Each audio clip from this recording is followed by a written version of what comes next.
신을 잊어라. 노력하지 않을 때 신은 영원히 완전한 방관자일 뿐이다. 그렇지 않습니까? 신이 모든 걸 다 해주는 게 아니다는 얘기죠.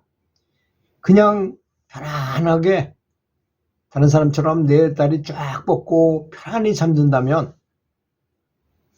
당신의 미래를 향한 목표도 그대로 잠들고 말 것입니다. 반드시 수행을 해야 한다면 그것을 피할 것이 아니라 오히려 그거를 재미있게 즐기라는 것입니다. 그렇잖아요? 제가 테니스를 쳐보니까 하다가 잘 안 될 때는 재밌게 치려고 노력해요. 아이, 그냥 재미로 치자. 아주 재미있는 놀이라고 생각하는 순간 잘 되고 정말 재밌어져요. 아, 지면 어떻고 이기면 어떻겠나 이런 이기겠다는 생각을 전혀 모르고 재밌게만 하려고 그러는 거야. 그냥 집중하는 게 재밌네. 뛰어다니는 게 재밌네. 아, 집중해가지고 저 목표를 향해서 공을 치는 게 재밌네라고 하는 순간 잘 됩니다. 이게 즐기는 것이죠. 자, 염불이 어렵다고요?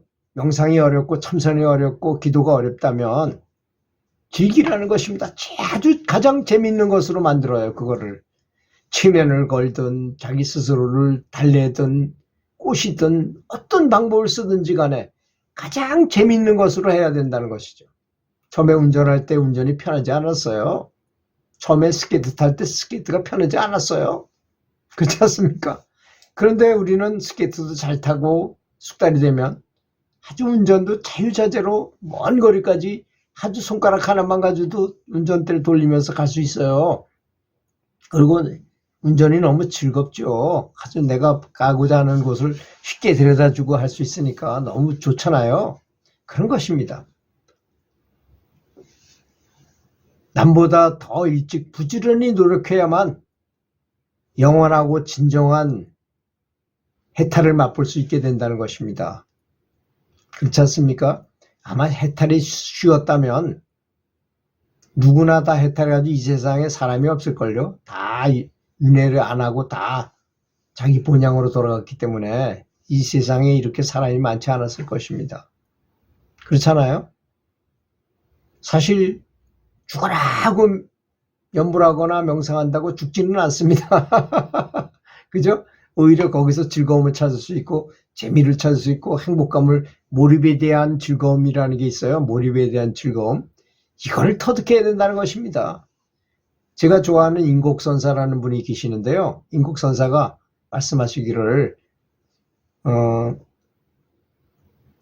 찰밥을 계속 먹으면 처음에는 맛있지만 질려서 나중에 못 먹는다는 것입니다. 그렇지만 보통 일반미로 만드는 보통 밥은 아무리 먹어도 평생을 먹어도 질리지 않잖아요. 그런 것처럼 공부도 그렇잖아요. 공부 처음 하는 사람이 공부가 재밌는 사람이 어디 있어요. 괴롭잖아요. 그렇지만 공부를 잘하게 되는 사람은 그게 재밌는 거야. 새로운 걸 배울 때 지식 획득에 즐거움을 느끼고 또 어려운 문제를 풀어냈을 때 그 성취감을 느끼고 그 몰입했을 때 몰입의 즐거움을 느낀다는 거죠. 그거와 마찬가지입니다. 염불이나 참선이나 명상이나 이런 것도 다 마찬가지인 것입니다. 거기에 즐거움을 찾도록 어떤 방법을 쓰더라도 그래서 별의별 짓을 다 해봐야 되는 것입니다. 그렇지 않습니까? 그 인도의 사원에 가면 성생활에 대한 그런 조각한, 여러분 조각이라는 거 한번 생각해 보세요. 조각이 의미 없는 거를 돌을 쪄가지고 그렇게 만들지 않았을 거 아니겠습니까? 거기 보면 성관계하는 그런 사원인데도 성관계한 모습을 굉장히 많이 그려놨어요. 왜 그랬을까요? 성관계할 때처럼 그렇게 짜릿한 느낌을, 그런 것도 활용하라는 의미에서 그런 게 있는 것입니다. 이 성적인 걸로만 엑스터시가 터지는 게 아니고 집중함으로 인해서 상위 차크라에서도 그런 엑스터시가 터지기 때문에 그런 그림을 그려놓은 것입니다. 그런 걸 이용하라는 의미 취지인 거죠. 그걸 전부 외설적으로 나쁜 쪽으로만 보는 그런 의미가 아니라는 것입니다. 그때 그 모습에 대해서는. 그래서 어떤 스승들은 그룹 프리섹스를 시키기도 하고 막 그런데 그런 걸 이용하게 하기도 했잖아요. 그래서 사회적 무리가 일어나가지고 굉장히 곤란을 겪기도 하고 그러잖아요. 그것이.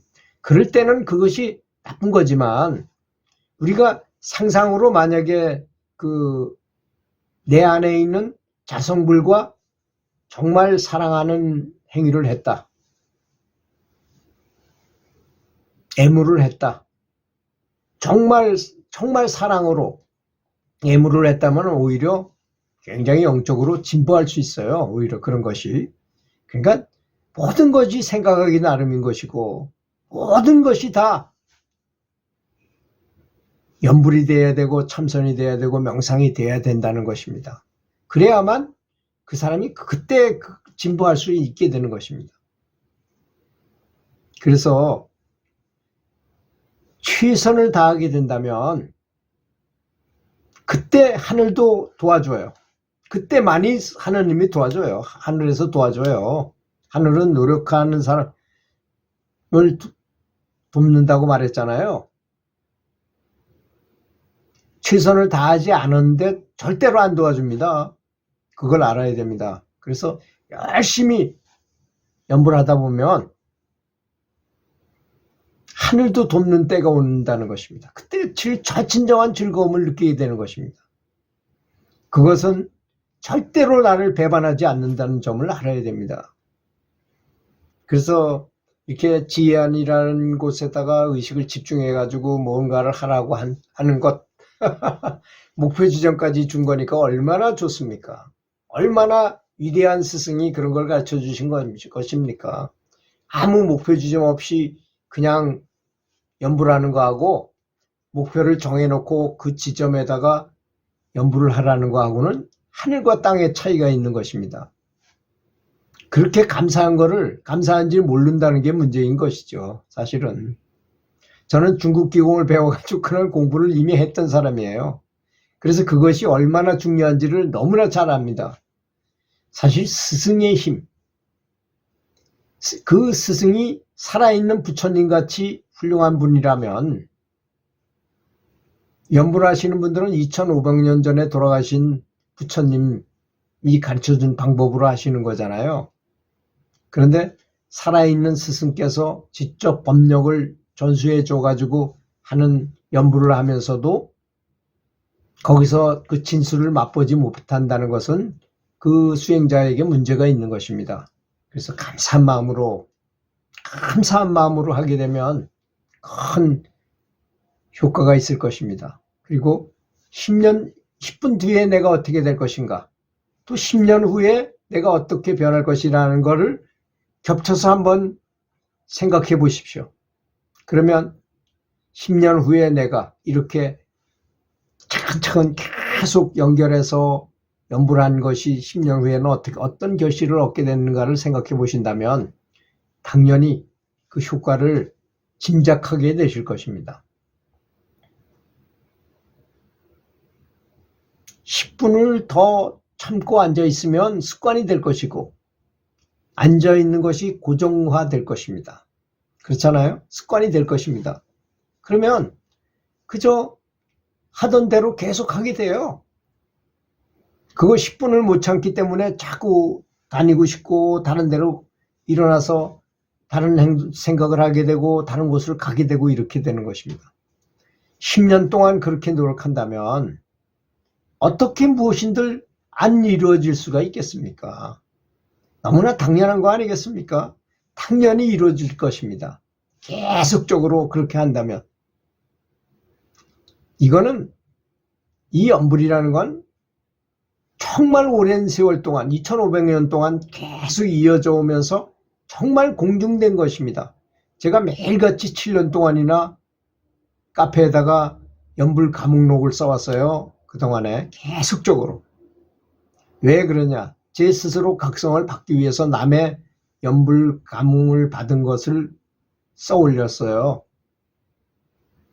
정말 공중된 거라고 말할 수 있어요. 공중된 연불을 해서 어떤 성취를 얻는다는 것은 정말 공중된 것입니다. 이건 해도 되고 안 해도 되고 안 하면 효과가 없고 이런 게 아니에요. 잘못 알아서, 설 알아서 이게 효과가 있는지 없는지를 몰라서 그럴 뿐이지 확실한 효과가 있다는 것을 꼭 믿으시기 바라겠습니다. 들어주셔서 감사합니다.